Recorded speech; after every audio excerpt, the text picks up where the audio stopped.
생명책 기록된 자 요한계시록 20장 15절 말씀입니다. 누구든지 생명책에 기록되지 못한 자는 불못에 던져지더라.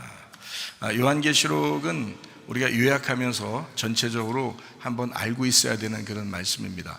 요한계시록 1장은 예수 그리스도의 계시라 이렇게 되는데, 예수 그리스도께서 열어주시고 풀어주시는 책이다 이런 말이고요. 2장 3장에는 일곱 교회, 일곱 등잔대에 대한 이야기가 나와 있습니다. 성령이 교회들에게 하시는 말씀을 들을지어다 했고, 그리고 이기는 자는 다 하나님의 보상을 받게 된다, 이제 이런 이야기들이 있습니다. 일곱 개 교회니까 주님의 교회를 의미하는 거죠.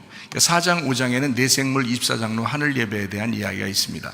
6장부터 9장에는 일곱 인, 일곱 나팔에 대한 이야기가 있고, 11장에는 두 증인, 두 감람나무, 두 등잔대에 대한 이야기가 있습니다. 14장에는 14만 4천 명 순결한 신부에 대한 이야기가 있고요. 16장부터 18장에는 일곱 대접 음료짐승 심판에 대한 이야기가 있습니다. 19장에는 어린 양의 혼인잔치, 8절에 세마포 준비해야 된다. 세마포 준비라고 하는 것은 요한계시록 19장에는 세마포를 준비해야 된다는, 빛나고 깨끗한 세마포라고 나오지만, 로마서 13장에는 이제 그리스도의 옷이라고 하는 빛의 갑옷이라고 하는 것이죠. 그러니까 빛의 갑옷, 그리스도의 옷, 그리스도, 빛의 갑옷, 그리스도, 이것이 빛나고 깨끗한 세마포시다. 그러니까 진리의 성령의 말씀, 이것이 이제 우리가 준비해야 할 빛나고 깨끗한 세마포시다라고 하는 것이 이제 요한계시록 19장에 있는 이야기입니다. 20장에는 영 안에서 첫째 부활에 동참한다라는 말씀이 있고요. 생명책에 기록된다. 이게 이제 20장의 어떤 핵심입니다. 그다음에 21장, 22장에는 새 예루살렘, 생명나무, 주님을 기다림, 아멘, 이렇게 해서 요한계시록이 이제 맞춰지게 되는 거죠. 자, 오늘은 요한계시록 20장 말씀을 좀 요약하다가 15절 말씀을 이제 중점적으로 이야기하고 마치려고 생각을 하고 있습니다. 요한계시록 20장에 보면 특별히 2절 말씀에, 1절 말씀에는 무적의 열쇠와 큰 쇠사슬을 그의 손에 가지고 하늘로부터 내려와서 라고 되어 있는데, 능력을 의미하고 제한 통치를 의미합니다. 20장 2절에는 용, 옛 뱀, 마귀, 사탄 이렇게 나와 있는 것, 이걸 통해서 우리가 무엇을 배우고 알았냐면, 나무가 다른데 나무가 있으면 그 열매가 맺혀진다, 이렇게 우리가 배웠죠. 그러니까 용의 나무, 사탄의 나무, 마귀의 나무, 옛 뱀의 나무를 우리가 이제 심으면 우리 속에다가, 그러면 그 열매를 맺게 되죠. 그 열매라고 하는 건 음녀의 열매가 맺어지게 되는 거고, 그거를 육체의 열매다, 이렇게 이야기를 했습니다. 그러면 이제 반대로 이 용, 마귀, 사탄, 옛 뱀의 반대가 뭐냐면 어린 양이에요. 요한계시록에 보면 어린 양 대신 예수님, 우리의 신랑, 이거죠. 그러니까 어린 양 대신 예수님의 나무를 우리 속에 심으면, 그러면 성령의 열매를 맺게 되어 있죠. 그래서 육체의 열매를 맺을 거냐, 성령의 열매를 맺을 거냐, 나무에 따라서 열매가 맺혀진다라는 이야기를 요한계시록 20장 2절을 통해서 우리가 같이 설명을 나누었습니다. 그리고 이제 20장 3절의 말씀에 보면 이제 제한 통치를 할 것이다 라는 그런 얘기가 있고요. 20장 4절의 말씀에 보면 우리가 또 이런 말씀을 했죠. 목베임을 당한 자, 이 사람들이 이제 1000년 동안 왕노릇 한다, 이런 말씀이 있거든요. 그 목 베었다는 말하고 목이 이제 이렇게 붙어 있는데 부러졌다라는 말하고 다르다고 했죠. 그래서 목이 붙어 있는 사람하고 붙어 있지만 부러진 거하고 완전히 끊어진 거하고는 다르다. 그래서 목이 이제 아직 붙어 있는데 부러졌다 그러면 아직 자기 목이 있다는 얘기 아니에요, 그죠? 자기 머리가 있다는 얘기 아니야. 그러니까 그거는 완전히 목이 떨어져 나간 건 아니란 말이에요. 그런 사람이 통치한다는 얘기가 아니죠. 20장 4절에는 목이 완전히 끊어진 사람을 얘기합니다. 목이 끊어졌다고 하는 것은 물론 그때 당시에 순교를, 목베임 당한 순교를 당했다, 이렇게 표현할 수도 있지만, 이제 성경적으로 이제 가만히 보면 목베임을 당했다라는 말은 머리가 바뀌었다는 말이죠. 그러니까 내 머리가 없어졌다는 얘기예요. 내 머리가 날아가고 그리스도의 머리로 살아간다, 이제 이런 말입니다. 그런 사람이 1000년 동안 왕노릇 한다라는 그런 의미죠. 어떻게 보면 천국 가는 것도 마찬가지죠. 여러분의 머리로 그냥 산다고 하는 사람들은 천국 가는 게 아니죠. 사실 우리가 우리 머리를 가지고 우리 뜻대로 살아가면 어떻게 천국 가겠어요? 근데 천국 가려면 어떻게 해야 돼? 머리가 내 머리가 사라지고 예수 그리스도의 머리로 바뀌어야지, 예수 그리스도의 머리가 내 머리가 될 때 나를 지시하시고 지배하시고 지도하시고 인도하시는 분이 주님이 되시죠. 그래서 그리스도가 내 머리가 될 때 그리스도는 나의 머리가 되시고 나는 그분의 몸이 된다 이러잖아요. 그래서 우리가 그리스도와 내가 이제 하나가 됐다는 거죠. 그렇게 될 때 천국 가는 거죠. 그래서 머리가 바뀌어야 된다. 이것을 여기 이제 요한계시록 20장 4절에는 목이 베인 자이다, 목을 끊었다, 이제 이런 이야기로 표현을 한 것입니다. 머리 바뀌었다 이 말입니다. 쉽게 얘기해서 머리가 바뀌었다. 자, 그런 사람이 이제 천국에 들어갈 것이다 라는 그런 의미고요. 요한계시록 20장 5절 말씀에 보면 천년왕국 첫째 부활에 대한 이야기가 나와 있습니다. 그리고 요한계시록 20장 6절 말씀에 첫째 부활은 예수님의 십자가와 부활을 의미합니다.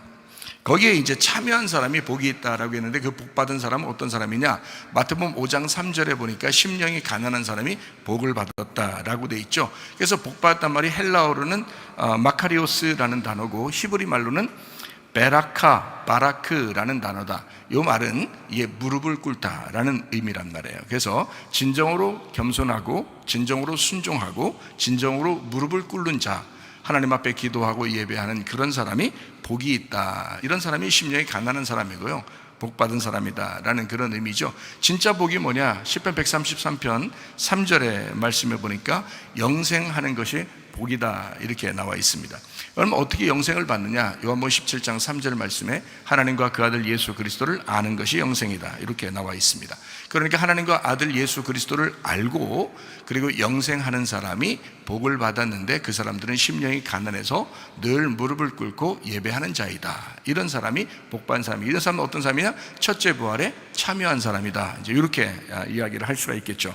그리고 거룩하다라고 되어 있습니다. 요한계시록 20장 6절 말씀에 거룩하다라고 되어 있는데 이 거룩하다는 말은 깨끗하고 정결하고 구별되어 있다, 구분되어 있다라는 말입니다. 첫째 부활에 참여한 사람은 거룩하다, 다시 말하면 깨끗하게 구별됐다, 정결하다 이 말이죠. 구별된 사람, 구분된 사람이다 이런 의미를 가지고 있습니다.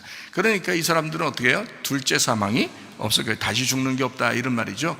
예수 그리스도 안에서 첫째 부활에 참여한 사람은 다시 죽는 게 없다, 이제 그런 의미를 가지고 있습니다. 그리스도의 제사장이 된다 했어요. 제사장은 하는 일이 화목하게 하는 거거든요. 그래서 마태복음 5장 9절 말씀에 화목하게 하는 자는, 화평케 하는 자는 복이 있는데 하나님의 아들이 된다 이렇게 이야기를 했습니다. 그리스도의 제사장, 하나님의 아들 된다라는 그런 의미예요. 이런 사람들이 천년왕국을 다스리게 된다라는 것을 우리에게 이야기했습니다. 자, 요한계시록 20장 7절 말씀에 보면요, 천년 끝에 사탄이 좀 제한 없이 좀 풀려나게 된다 이런 이야기가 있는데, 정치, 경제, 종교, 문화가 상당히 이 세상에서 지금 장악되어 있는, 마귀에게 장악되어 있는 그런 상태가 되면 마지막 때다. 이제 지금 시대와 거의 비슷한 것 같아요. 이렇게 마지막 때를 우리가 살아가고 있다. 자, 이럴 때 영적 전쟁, 이런 영적 전쟁이 분명히 일어나는데, 요한계시록 20장 8절 말씀해 보니까 곡과 마곡을 미혹해서 곡과 마곡의 전쟁이 일어나게 된다라는 것을 에스겔 38장에 사실 설명하고 있죠. 그래서 구약에서는 에스겔 38장에 곡과 마곡의 전쟁이 나와 있고요. 그리고 요한계시록 20장 8절에 곡과 마곡의 전쟁이 있다.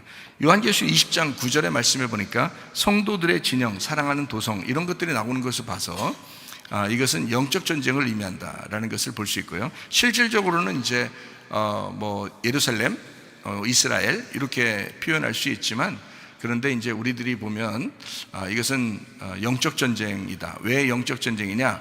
하늘에서 불이 내려와서 그들을 태워버린다, 이런 의미의 얘기가 있고요. 그 다음에 요한계시록 20장 10절 말씀에 보니까 마귀가 불과 유황못에 던져진다, 이런 이야기가 있습니다. 그러니까 곡과 마곡의 전쟁은 영적 전쟁인데 마귀가 개입하는 전쟁이다, 이렇게 볼 수가 있죠. 그래서 여러분 지금도 여러분 속에 마귀의 그 나무를 심을 거냐 아니면 어린 양의 나무를 심을 거냐, 여러분 속에 그럼 어떤 열매를 맺을 거냐라는 거죠. 그러니까 열매는 자동적으로 맺는 건데 어떤 나무를 심을 거냐라는 거예요. 마귀는 끊임없이 여러분에게 마귀의 나무를 심으려고 할 거예요. 짐승의 나무를 심으려고 할 겁니다. 여러분 속에, 그죠? 짐승의 말을 심으려고 할 것이고, 짐승의 지식을 심으려고 할 것이고, 짐승의 생각을 심으려고 할 것이고, 이럴 거 아니에요. 그러면 우리는 어떻게 해야 돼요? 어린 양의 생각, 어린 양의 지식, 어린 양의 말을 자꾸 심어야 되겠죠. 그래서 이것이 속에서 어린 양이 승리하게 될 거냐, 아니면 짐승이 승리하게 할 거냐, 이거죠. 우리 마음속에 이것이 영적 전쟁이라는 겁니다. 하나님이 개입하셔서 이 전쟁을 끝내셔야 끝나는 전쟁, 이것이 영적 전쟁이다. 여러분 속에서 날마다 이루어지는 전쟁이다. 그러니까 육체로 살 거냐 아니면 성령으로 살 거냐, 여러분은 성령의 열매를 맺고 사시기를 바랍니다. 육체로 살게 되면 한두 끝도 없어요. 여러분 이 세상 사람들 보세요. 지금 육체적으로 사는 것이 막 한두 끝도 없이 돌아가고 있습니다. 그렇다고 해서 우리 그리스도인들이 거룩하게 분리돼서 구분돼서 살아야 되는데 그러지 못하고 막 섞여서 세상 사람처럼 막 살아간단 말이에요. 그러면서도 자기는 예수 믿는다는 거예요. 야, 이상하지 않냐 이거죠. 그건 아니라는 거죠. 그리스도인은 뭔가 세상 사람이 볼 때도 달라야 된단 말이에요. 그리스도인은 뭔가 세상 사람이 볼 때도 쟤는 저 사람은 그리스도인 같아, 저 사람은 달라, 우리랑 좀 달라, 뭐 이런 게 있어야 되는데 야 비슷한 것 같아, 이러면 안 되죠. 그러면은 그리스도인이라고 보기 어렵죠. 그러니까 하기오스라고 하는 정결함, 깨끗함, 거룩함, 그 구분됨, 구별됨이라고 하는 것이 우리의 속에 있어야 진정한 그리스도인이다. 첫째 부활에 참여한 사람들은 복되고 거룩하다 그랬잖아요. 그러니까 거룩한 사람들이 되셔야 합니다. 막 그냥 뭐 거룩하다고 해서 교회 와가지고 맨날 무릎 꿇고 이렇게 앉아있으면 이게 거룩하다, 그런 의미가 아니에요. 왜 맨날 하루 종일 교회 와서 이렇게 하고 있어요? 그거 안 되지. 생활도 해야지. 밥도 먹어야지, 직장도 가야지, 학교도 가야지, 가정생활도 해야지, 남편과 아내가 서로 사랑도 해야죠. 다 생활해야지. 그걸 교회에서 이렇게 무릎 꿇고 앉으시라는 그런 의미가 아니잖아요. 우리가 세상에서 살아가고 있지만 세상과 전혀 다른, 세상에서 살고 있지만 거기에 소속되지 않은 그리스도인의 모습으로 보여지는 삶, 그걸 그리스도인이라고 그러죠. 그 거룩하다 그러죠. 그러니까 분리된 거룩한 하나님의 백성들이 다 되셔야 합니다. 요한계시록 20장 11절 말씀에 백보자 심판이 나옵니다. 이 백보자 심판은 처음 하늘과 처음 땅이 사라지게 만드는 그 심판을 의미합니다. 그러니까 새 하늘과 새 땅이 되어지는, 우리를 새 사람 만드는 심판이죠. 그러니까 옛 사람을 새 사람 만드는 심판이다. 그러니까 여러분과 저는 어떻게 해야 돼요? 거룩한 새 사람들이 되셔야 합니다. 우리가 옛날 사람처럼, 예수 믿기 전에 사람처럼 계속 그렇게 살아간다면 그건 문제가 있는 거죠. 그 문제가 있습니다. 우리 교회에서 만약에 옛날 사람처럼, 세상 사람처럼 끝까지 살아보려고 한번 여러분 작정하고 교회 다녀보세요. 제가 가만히 있나?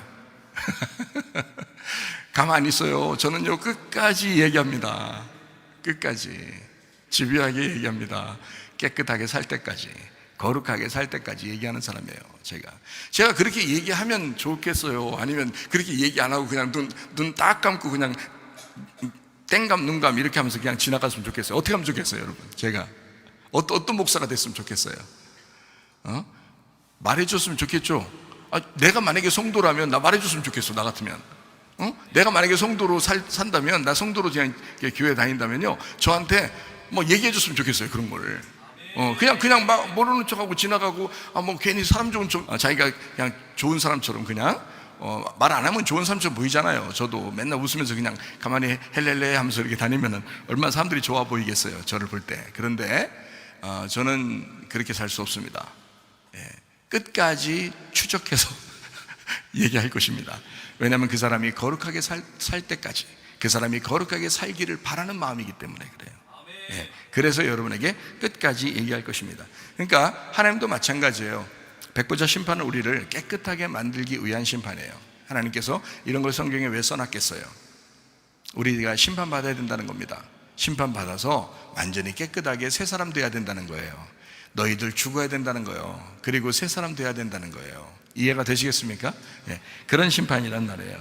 자, 요한계시록 20장 12절 말씀에 보면 책들이 있고 책이 있어요. 어떤 책? 생명책이 있습니다. 자, 책들이 있고 책이 있다. 그래서 책들에 있는 대로 심판을 받는다라고 했어요. 그 말은 뭐냐면 죄를 지은 사람들은 이 책들에 있는 대로 심판을 받아요.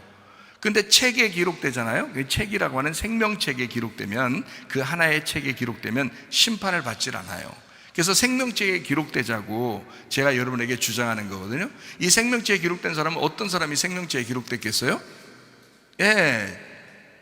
첫째 부활에 참여한 사람입니다.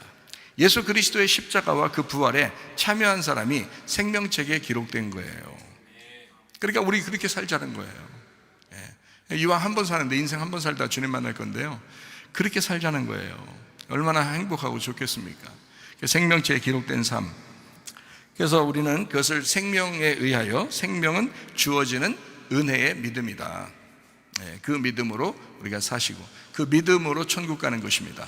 이 땅에 살 때도 천국을 어떻게 누릴 수 있어요? 믿음으로, 생명의 은혜에 의한 믿음으로 천국을 누리는 거예요. 그리고 하늘나라 올라갈 때도 생명의 은혜에 의한 믿음으로 천국에 가는 것입니다. 그러니까 믿음으로 천국 간다 그러잖아요, 그죠? 우리가. 그러니까 그냥 믿음이 아니라 생명을 가진, 생명을 동반한 그 은혜의 믿음이란 말이에요. 율법적인 믿음 아닙니다. 뭐 노력해서 수고해서 우리가 얼마나 해야 천국 간다 이런 말이 아니잖아요. 믿음이잖아요. 뭘 믿는 거예요? 어린 양 대신 예수님을 믿는 거란 말이에요. 단순하게 그 주님을 따르는 거예요. 그 주님을 믿는 거예요. 그 말씀에 순종하는 거예요. 얼마나 간단합니까? 예수를 믿고 천국을 하는데 그게 간단한 얘기죠. 근데 순종 안 하려고 하는 사람은 어떨까요? 복잡해집니다. 교회 오면요, 특히 우리 교회 같은 데 오면은 복잡해집니다. 그 단순한 이야기가 자기는 안 하려고 하는데 단순한 이야기를 계속 해주니까 굉장히 복잡해지는 거거든요, 자기가. 그러니까 순종하면 간단한 이야기가 불순종하려고 그러면 복잡해진다는 얘기입니다, 여러분. 그러니까 단순한 믿음의 그 사람, 그러니까 생명의 은혜의 믿음을 가진 사람 되시기를 바랍니다. 감사해요. 요한계시록 20장 13절 말씀입니다. 바다가 그 가운데서 죽은 자들을 내주고 또 사망과 음부도 그 가운데서 죽은 자들을 내주매 각 사람이 자기의 행위대로 심판을 받는다라고 되어 있습니다. 바다에 있던 자가 이렇게 바다 가운데 죽은 자들을 내주고 이랬어요. 그리고 사망과 음부도 그 가운데서 죽은 자들을 내주고 이랬어요. 각 사람이 자기 행위대로 심판을 받고, 이런 이야기가 있습니다. 그러니까 여러분, 예수님 오시면은 바다에서 사람들이 막 올라오고 죽은 무덤에서 막 나와서 심판받아요? 어떨 것 같아요? 여러분 생각할 때는 마음대로 생각해도 돼요. 주님 오시면 그렇게 된다는데, 그렇게 얘기하는 사람이 이제 있는데요, 있어요. 그런다고 해서 뭐 그 사람이 그렇게 얘기한다고 해서 우리가 야, 저 사람 이상한데, 그렇게 얘기할 수도 없어요. 왜냐면 성경에 그렇게 나와 있잖아요. 그러니까 그대로 얘기한 거거든요, 그 사람들은. 근데 이제 우리가 조금 더 생각해 보면요, 바다에 있던 자, 사망과 지옥에 있던 자가 그 행위대로 심판을 받는다라는 말이 있잖아요, 그죠? 이 말은 무슨 말이냐면, 세상이라고, 바다를 세상이라고 하는, 세상을 바다라고 그러거든요. 세상을 바다라고 성경에서는. 그러면 바다에 있는 자, 그러면 세상의 지식을 얘기하거든요. 바닷물을 세상의 지식이라고 해요. 그럼 세상의 지식에 빠져 있는, 세상에 파묻혀 살고 있는, 뭐 이런 얘기예요. 그거를 성경적으로 보면 뭐라고 그래요? 죽은 자들이라고 그러죠. 예수님 믿는 사람들은 어떻게 했다고 그래요? 살았다고 그러죠. 부활했다고 그러죠. 첫째 부활했다고 그러죠. 예수님을 따라왔다고 그러죠. 근데 바다에 있는 사람들은 아직 죽어 있는 사람들이다. 그리고 사망한 자들이다. 죽은 자들이다. 이렇게 얘기하죠. 죽은 자들에게 뭐가 전달돼야 돼요? 복음이 전달돼야 되겠죠. 생명이 전달돼야 되겠죠. 그래 전도하는 거 아니에요, 여러분이. 그렇잖아요. 그 전도가 뭐예요? 생명 나눠주는 거예요, 그죠? 죽은 사람들에게 생명을 나눠주는 거예요. 호흡하게 만들어주는 거예요. 숨을 못 쉬는 자들에게, 하나님의 숨을 쉬지 못하는 자들에게, 세상 숨만 쉬고 사는 사람들에게 하나님의 숨을 전해줘야 되잖아요. 그 하나님의 숨을 전해주는 걸 뭐라 그래? 우리가 말하는, 쉽게 얘기해서 전도라 그래요. 전도라 그러죠. 설교도 마찬가지예요. 이 세상에 살던, 이 찌들어 살다가 오는 이 사람들에게 하나님의 호흡을 전달해 주는 거예요. 생명을, 그러니까 생기를 불어넣어 주는 거죠. 자꾸 살려주는 거란 말이죠. 무슨 말인지 알겠죠? 그러니까 하나님 말씀을 들어야 우리 영혼은 살게 돼 있어요. 이해가 되죠? 하나님의 말씀이 하나님이니까. 하나님의 나라가 말씀의 나라예요. 말씀이 하나님이신데, 생각을 해보세요. 그러니까 그 하나님이라는 말씀을 우리에게 전달해 주면, 그 하나님의 말씀이 전달되어 오면 생기가 불어넣어져서 우리가 살아난단 말이에요. 그러면 어떻게 됐었으니까 살아나는 거예요? 죽어 있었으니까 살아나는 거잖아요, 그죠? 그래서 이걸 바닷속에 있다, 또는 사망 가운데 있다, 죽어 있는 자들이다, 이렇게 말하는 거예요.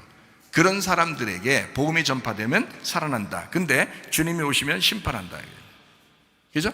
그래서 이 사람들이 딱 거기에서 마지막으로 딱 올라오면요, 심판받아 버려요. 어떻게? 행한 대로. 그들의 행한 대로. 심판은 믿음이 없는 사람을 얘기하거든요. 믿음이 없는 사람들에게 심판하는데, 믿음 있는 사람 어떻게 해요?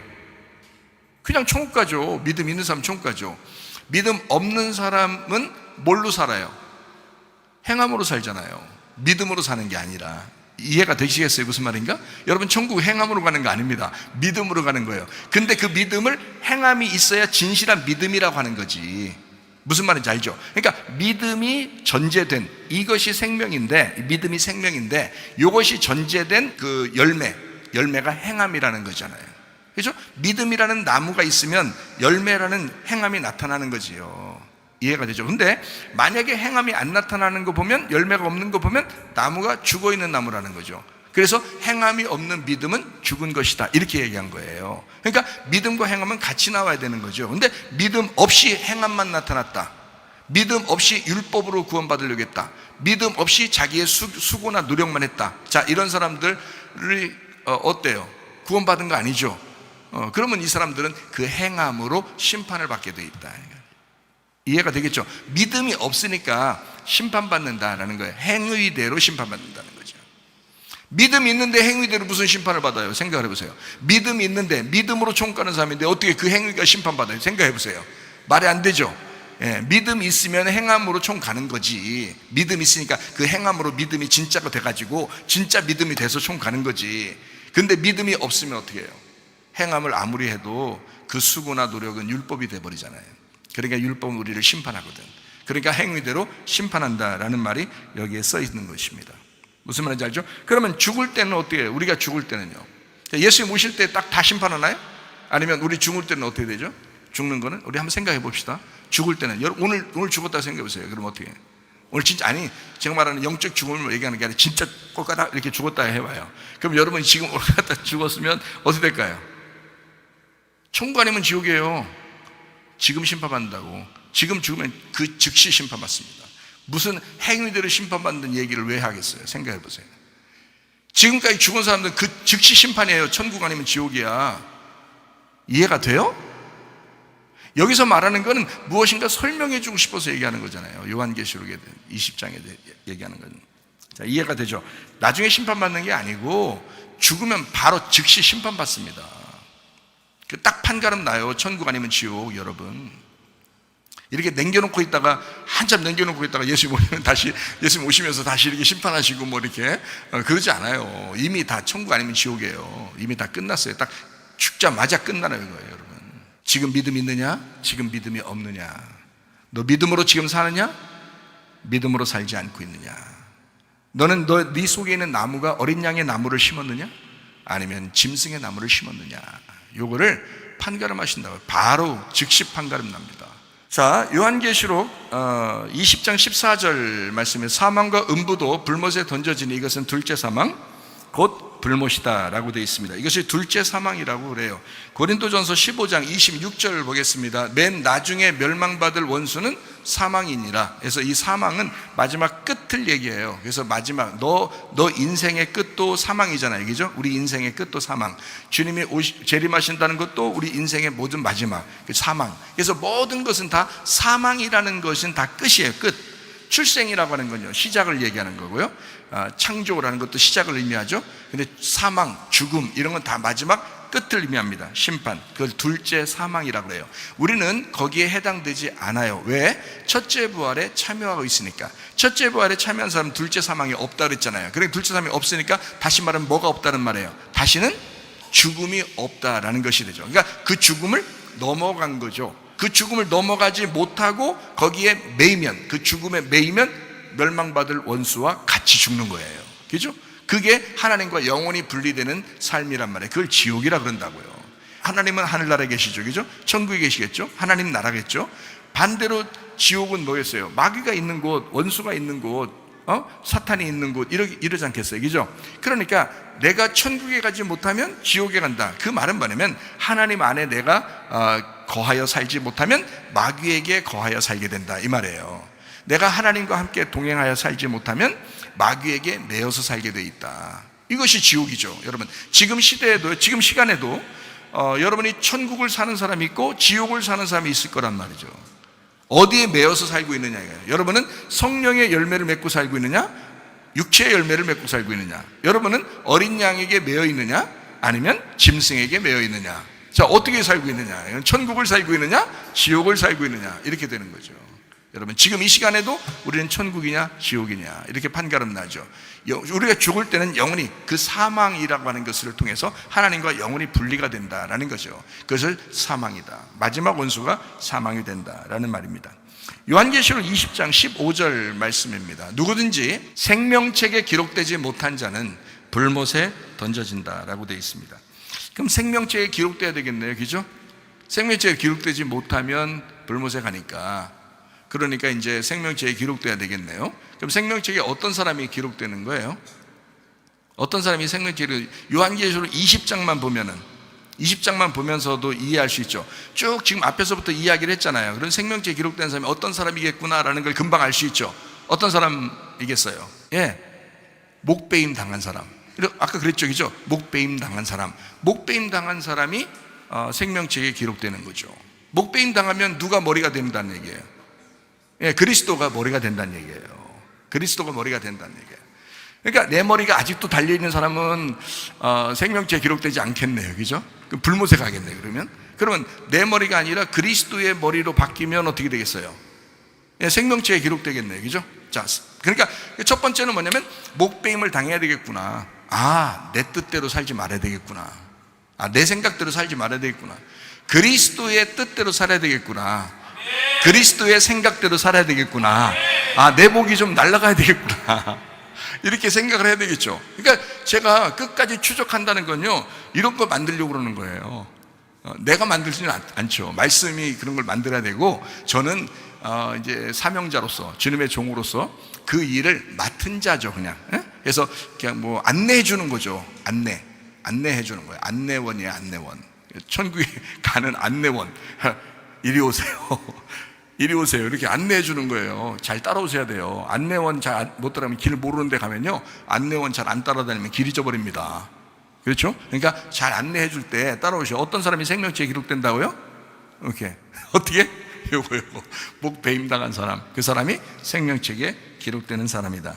자, 목베임 당했을 뿐만 아니라 짐승의 표를 받지 않은 사람이라 그렇게 돼 있어요. 짐승의 표를 받지 않았다는 얘기는, 짐승의 표가 666이네요. 그 666이라는 건 뭐예요? 세상의 숫자잖아요, 6이라는 게. 그러니까 세상에서 태어나 세상으로 살다가 세상으로 죽는 거, 이게 666이지 뭐야, 그죠? 그러니까 세상적으로 살지 않는, 다시 말하면 짐승의 표를 받지 않는 자, 예, 짐승의 표를 받지 아니하고 목베임 당해서 그리스도가 나의 머리가 되신 자, 이런 사람이 생명책에 기록된 사람이에요. 그런 사람이 안 되면은 큰일 나요. 안 되면은 다 불못에 던져지니까 안 되니까, 여러분이 심판받지 않고 천국에 가려면 생명책에 기록돼야 되거든요. 그럼 생명책에 기록된 사람이 어떻게 된다? 목베임 당한 자, 그리고 짐승의 표를 받지 않는 사람이 돼야 된다. 자, 이런 사람들 어떤 사람이다? 첫째 부활에 참여하는 자다. 첫째 부활에 참여하는 뭐 어떻게 됐다는 거예요? 첫째 부활에 참여하면 복이 있도다 그랬죠? 복 받은 사람이라는 거예요. 그러면 복 안 받은 사람은요? 복의 반대가 뭘까요? 복의 반대말? 저주잖아요. 그러니까 복 받은 사람이 아니면 저주 받은 사람이네? 그럼 복 받은 사람 천국 가는데 저주 받은 사람 어디 가겠어요? 지옥 가겠죠. 그런 거예요, 바로 성경은. 그죠? 그러니까 첫째 부활에 참여하지 않으면 큰일 나요. 왜? 복 받은 사람이 돼야 되니까. 복 받은 사람이 되지 않으면 저주 받은 사람이니까. 첫째 부활에 참여해야 복 받은 사람이니까. 그리고 그 사람이 거룩한 사람이니까, 세상과 구분된 전혀 다른 진짜 그리스도인다운 사람, 이런 사람이니까 그게 거룩한 사람이죠. 그래서 첫째 부활에 참여한 사람은요, 복 받은 사람이에요. 그리고 거룩한 사람이에요. 그 복 받은 그 복이 뭐라고요? 영생이라고요. 영생은 뭐라고요? 하나님과 예수 그리스도를 잘 아는 사람이라는 말이에요. 그 안다라고 하는 것은요, 안다라는 말은 히브리 말로 보면은 안다라는 단어가 야다라는 단어예요. 야다라는 단어는 그냥 머리로 안다는 뜻이 아니에요.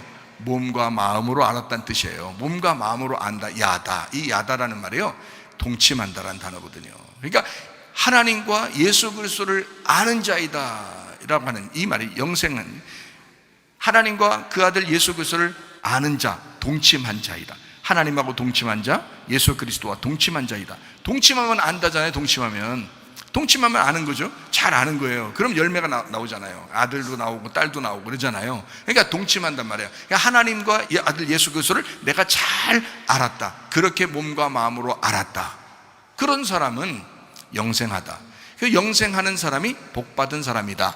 그 복받은 사람은 첫째 부활에 참여한 자이다. 이해가 되겠어요? 자, 첫째 부활에 참여한 사람이죠. 거룩한 사람이죠. 이런 첫째 부활에 참여한 사람, 이 사람들은 심령이 가난한 사람이에요. 복받은 사람이니까 심령 가난하여 천국이 저희 것이다, 이렇게 되죠. 자, 이런 사람들은 그리스도의 제사장이 된다라고 되어 있죠. 다른 사람과 화목시키는 그런 사람입니다. 막 싸우고 이런 사람 되지 않아요. 싸워도 금방 화해해야 돼요. 금방 화해하고 화해시키려는 사람이 돼야 되죠. 그런 사람이 제사장이죠. 그리스도의 제사장, 하나님과 인간 사이에서 연결시켜주는 사람을 제사장이라고 그러잖아요. 그런 것처럼 화목시키는 사람이잖아요. 그 사람이 복이 있는 사람이에요. 하나님의 아들이 된다. 그러니까 그게 첫째 부활에 참여한 사람, 첫째 부활은 예수 그리스도신데 그 예수 그리스도에게 내가 첫째 부활에 참여한 사람이 된다. 그러면 두 번째 사망, 다시 죽는 게 있다 없다? 없다. 이렇게 요한계시록 20장에는 분명하게 설명하고 있습니다. 이렇게 첫째 부활에 참여하고 생명책에 기록된 사람 되시기를 예수 여러분 축원합니다. 이런 사람으로 살다가 주님 만나기를 바랍니다. 제가 편지 한 장을 좀 읽어드리고 마치도록 하겠습니다. 마태복음 23장 13절 말씀인데요. 화 있을진저 외식하는 서기관들과 바리새인들이여, 너희는 천국 문을 사람들 앞에서 닫고 너희도 들어가지 않고 들어가려 하는 자도 들어가지 못하게 하는도다. 보라, 예수님은 어떠셨을까? 제가 이제 편지를 하나 썼는데요. 목사가 목사에게 편지하기를 한번 들어보시겠어요? 여러분들이 성도인데 목사가 목사에게, 어떤 목사님 이제 질문하고 또 얘기하고, 그래서 제가 편지를 한 장 썼는데 이 종이로서는 7장을 썼고요. 제가 읽어드리면 금방 읽어드릴 수 있습니다. 목사가 목사에게 편지하기를, 주를 위해 목 잘리지 않게 하고 세상과 비슷하게 살아도 웃어주고 생명책에 기록되지 못하게 방해하는 자들이 있다. 여기 서 있는 목회자가 당신을 천국으로 인도하는 목사가 아니면 과감히 떠나야 된다. 그게 당신의 영혼을 살리는 길이다. 당신의 잘못을 회개시키지 않는 목사라면 두말할 것도 없다. 뒤도 돌아보지 말아야 한다. 교회마다 특징이 있다. 아니, 교회마다 특징이 있는 것이 아니라 목사마다 특징이 있다. 목사가 어떠하냐에 따라 교회는 방향을 정하고 간다. 그런 면에서 나는 목회자로서 날마다 고민한다. 나는 진정한 목회자인가? 주님 만날 때 떳떳한 목사인가? 교회는 위선자들로 가득하다. 그렇지 않은 사람이 거의 없다. 여호수아와 갈렙처럼, 다니엘과 세 친구처럼 진실하고 변함이 없는 사람이 있기는 있다. 그러나 거의 위선자들이다. 그런 사람들이 교회에 나와서 변화된다. 그리고 진실한 주님의 일꾼이 되기도 한다. 인정한다. 주님이 변화시켜주면 가능하기 때문이다. 목회자는 그저 기다릴 뿐이다. 목회자가 나이가 들어갈수록 기다릴 줄 알게 된다. 그게 목회의 경륜이라고 한다. 그러나 잘못하면 그 목회의 경륜이 자기를 파멸에 빠뜨릴 수도 있다. 그러니 조심해야 한다. 모두 잘해주면 된다는 식이 될 것이 뻔하다. 사람 살다 보니 별거 없더라. 여유롭게 행동하고 말하면 결국 될 사람은 되더라. 경륜 있고 여유가 생긴 목회자들의 생각이 거의 비슷하게 말하는 시대다. 좀 더 심한 목회자도 있다. 사람 바꾸는 거 사람이 할 수 없으니까 헌금이라도 내도록 가만두는 게 교회 재정에 도움이 된다는 사람도 있다. 가만히 둔 그 사람이 결국 교회에서 말썽 일으킬지도 모른다. 그래도 사랑이라는 포장지로 감싸면서 위로해주는 설교를 한다. 그러면서 자신이 위로를 받는다. 나는 참 인내하는 훌륭한 목사다. 과연 그럴까? 진짜 목회자가 누굴까? 위로만으로 교회를 이끌어 나갈 수 있다고 생각했는지 모른다. 그건 속편한 소리다. 자기 속편하려고 하는 소리에 불과하다. 그걸 사랑이라고 생각했을 것이다. 그러면서 또 자신을 위로한다. 나는 훌륭한 목사였다. 참고 견디는 인내의 목사였다. 불평하는 저들을 불쌍히 여겨 주시옵소서. 자기가 하는 일을 알지 못하나이다. 불편을 피하고 싶었던 것은 아니었나? 교회에서 목회자 내쫓아도 사랑으로 받아들인다. 사랑이 참 많다고 생각되는가? 너무 사랑만 하려고 해서 예수님을 능가해버린 것은 아닌가. 자녀도 교인도 잘 안다. 자기를 진짜 사랑하는 사람이 누구였는지. 예수님의 사랑을 경험한 자는 주님을 떠나지 않는다. 주님이 우리를 사랑하는 방식은 반드시 회개시킨다는 특징이 있다. 회개시키고 구원하신다. 그게 진짜 사랑이다. 회개시키려고 하지 않는 목회자들하고는 좀 많이 다르지 않는가? 주의 종이라고 자처하는 자들이 목양이 아닌 목회만 하고 있다. 계속 성도들과 눈치 게임하면서 말이다. 과연 칭찬받아 마땅한 목회자인가? 우리가 그토록 닮아가려고 애쓰는 예수님은 어떠했는가? 베드로에게 맡겨주신 양은 누구의 양이었는가? 이게 요한복음 21장을 보면 잘 알고 있죠. 주님은 자기의 양을 먹이고 돌보라고 부탁하셨다. 목회자는 주님의 양들을 맡은 청지기이다. 사랑으로 목양해야 한다. 사랑으로 목양해야 한다. 사랑으로 목양해야 한다. 사랑이 있었는가? 사랑이 무엇인가? 진짜 사랑은 무엇인가? 주님의 마음이 사랑 아니었나? 자기 자녀들에게는 어떤 부모인가? 자녀들을 한없이 사랑하고 보살펴주고 먹여야 한다. 그러나 잘못하는 것이 있다면 만약에 목회자 자녀가 욕심내고 화내고 미워하고 용서하지 않고 형제끼리 싸우고 화해하지 않고 음란한 짓을 하고 거짓말하고 교만하고 아빠나 엄마를 무시하고 부모 말도 듣지 않고 기도하지도 않고 집에도 안 들어오고 뒤에서 자기 친구들에게 부모 욕하고 뒤에서 부모와 형제 간에 이간시키고 담배 피고 술 먹고 마약하고 공산주의 찬양하고 이슬람 테러분자 되고 등등, 지극히 극단적일 수 있지만 교회에서도 똑같은 사람들이 존재한다는 게 문제다. 특히 목사님 설교를 무시하고 순종하지 않는다. 사랑이 식었고 미워하는 사람이 생기면 화해하거나 용서하지도 않고 오히려 자기 편 만드느라고 안달난다. 대부분 이간시켜버린다. 그게 마귀의 작전인지도 모른다. 경륜 많은 목회자는 이럴 때 어떻게 할까? 그럴 수 있다. 참아야 하느니라. 나는 사랑이 많은 부모 목회자니까 참을 것이다. 기다릴 것이다. 회개하고 돌아올 때까지 기다리리라. 한마디도 이런 말을 꺼내지도 않고 위로만 하리라. 내가 부모이고 목회자니까.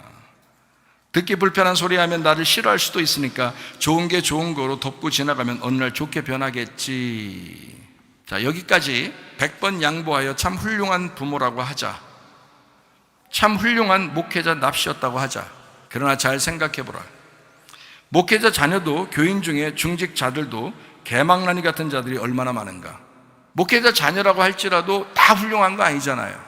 교회 중직자라고 다 훌륭한 거 아니잖아요. 다 변화된 거 아니잖아요. 그 사람 때문에 다른 사람 상처받는다. 바로 잡아야 할 거 아닌가. 자기 자녀가 잘못해서 다른 사람에게 피해주면 안 되니까 교육하려고 하지 않나? 교회도 똑같다. 그냥 두는 게 주님의 사랑이라고? 아니다. 부모가 모범을 보이지 않으면 자녀가 아름답지 않다. 부모가 사랑이라는 포장지로 너무 감쌌다. 시간이 너무 지나버렸다. 자기가 잡을 수 있는 한계가 넘어버렸다. 이제 자기도 어쩔 수 없다. 자녀가 커버렸다. 혼낼 힘도 없다. 계속 사랑해 주어야지 하면서 방치한다. 그래서 또 생각한다. 좋게 변하겠지 한다. 그것도 자기 위로 하는 것 같다. 자세히 생각해보면 씁쓸하다. 믿음이 없어서 그런 거 아닌가? 믿음이 없다. 성경적으로 훈육하지 않았다.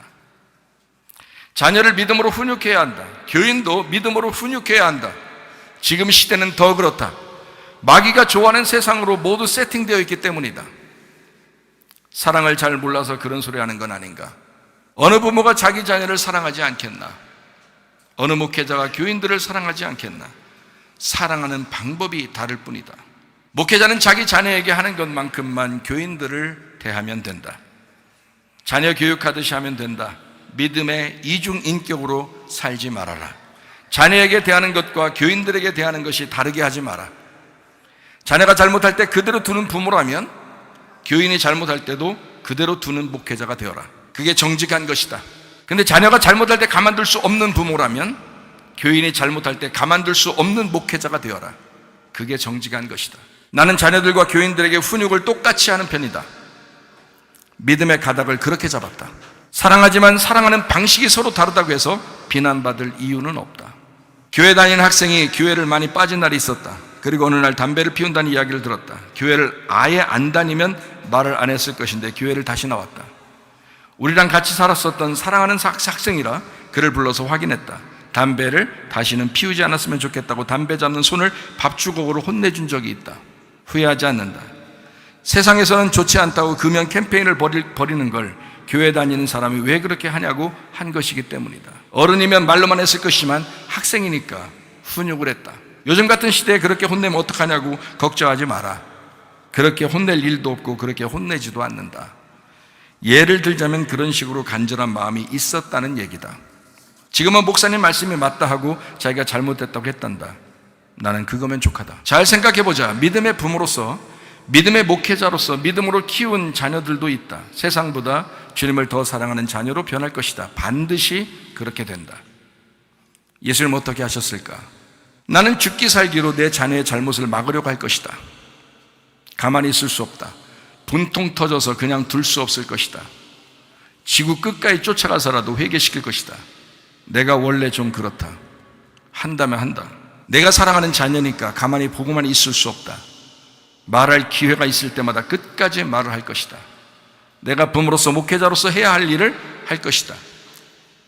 그런 부모와 목회자를 더 존경하지 않을까? 자녀들도 교인들도 알지 않을까? 그게 진정한 사랑이라고 생각하지 않을까?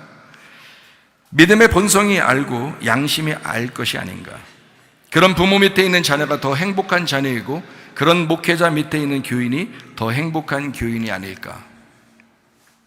내가 교인이라면 나는 그런 교회에 다니고 싶어 할 것이다. 나는 늘 조마조마하게 살아간다. 부모이면서 목회자니까 늘 조심스럽다. 계속해서 진짜 사랑을 배워간다. 그게 부모 아닌가? 그게 목회자 아닌가? 어느 날은 내 자녀도 알겠지. 어느 날은 교인들도 알아주겠지. 아빠가 얼마나 간절하게 믿음으로 사랑했는지 알아주겠지. 그거면 됐다. 뭘 크게 도움받기 위해서가 아니다. 부모니까, 사명을 맡은 목회자니까 해야 한다.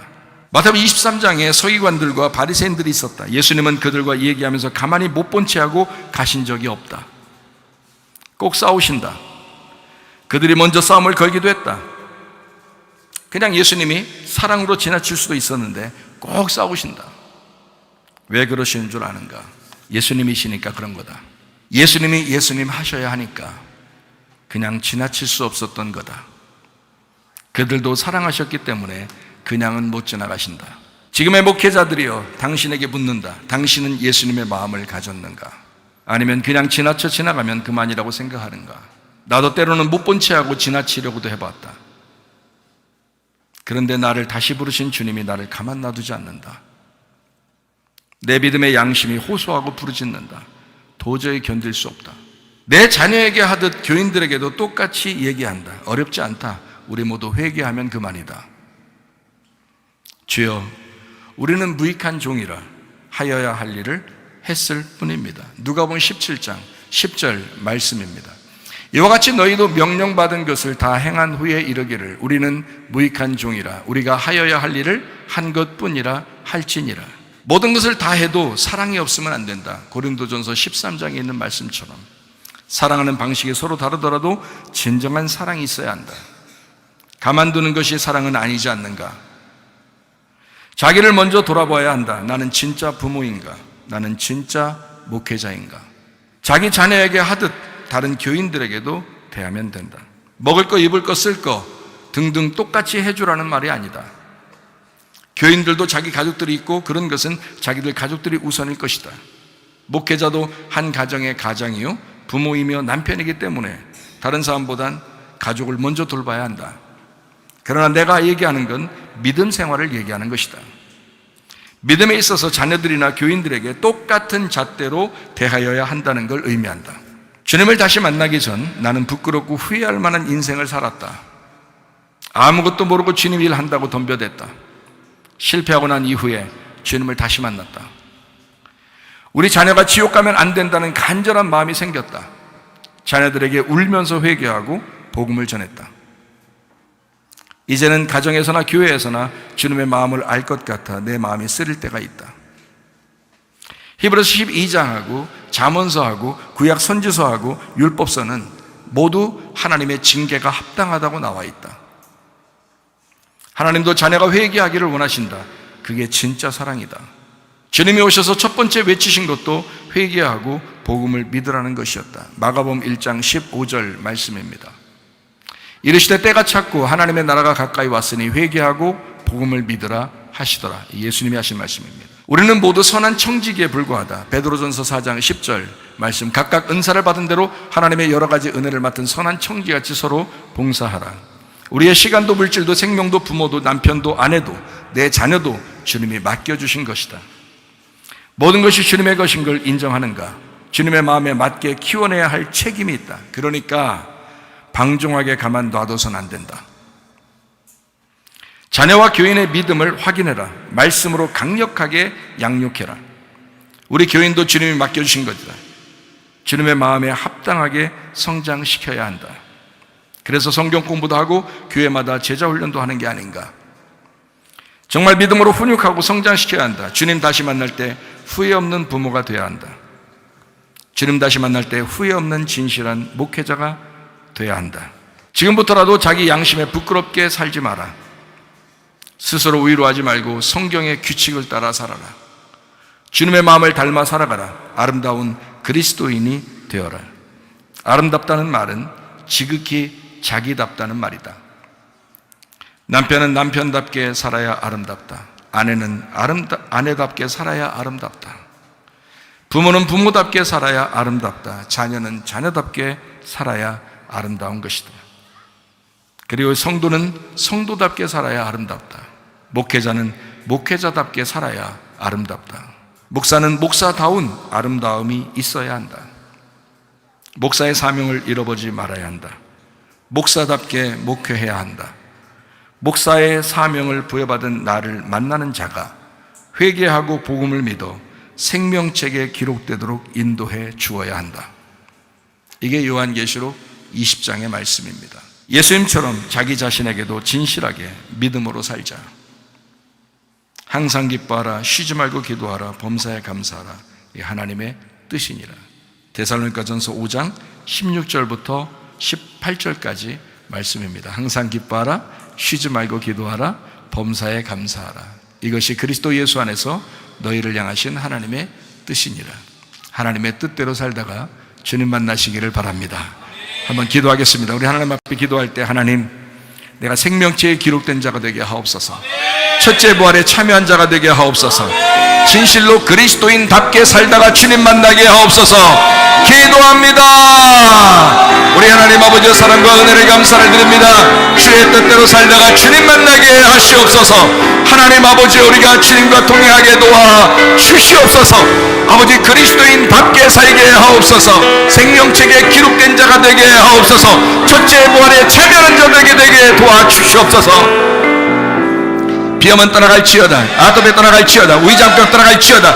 어지럼증 사라질지어다. 두통은 사라질지어다. 류마티스 관절 떠나갈지어다. 어깨 통증 사라질지어다. 허리 디스크, 목 디스크 떠나갈지어다. 심장병 온전해질지어다. 각종 종양 암덩어리 떠나갈지어다. 감기 몸살 온전해질지어다. 협착증 사라질지어다. 건선 피부 온전해질지어다. 이명은 사라질지어다. 자가면역 전환 온전해질지어다. 식감 사라질지어다. 유리결석 떠나갈지어다. 전립선 온전해질지어다. 우울증, 불면증, 환경, 트롬보란 초조 다 떠나갈지어다. 음란, 거짓, 도둑질, 미움, 욕심은 다 떠나갈지어다. 아까우토론 귀신들아, 질병 가지고 떠나갈지어다. 생명체에 기록된 자 되게 하시옵소서. 첫째 번에 참여하는 자 되게 도와주시옵소서. 아버지의 뜻대로 살다 주님 만나게 하옵소서. 예수님 존귀하신 이름 받들어 기도 올리옵나이다. 아멘. 주님 감사합니다. 우리 하나님 아버지 함께 하시고 사랑하심을 감사합니다. 우리 하나님 아버지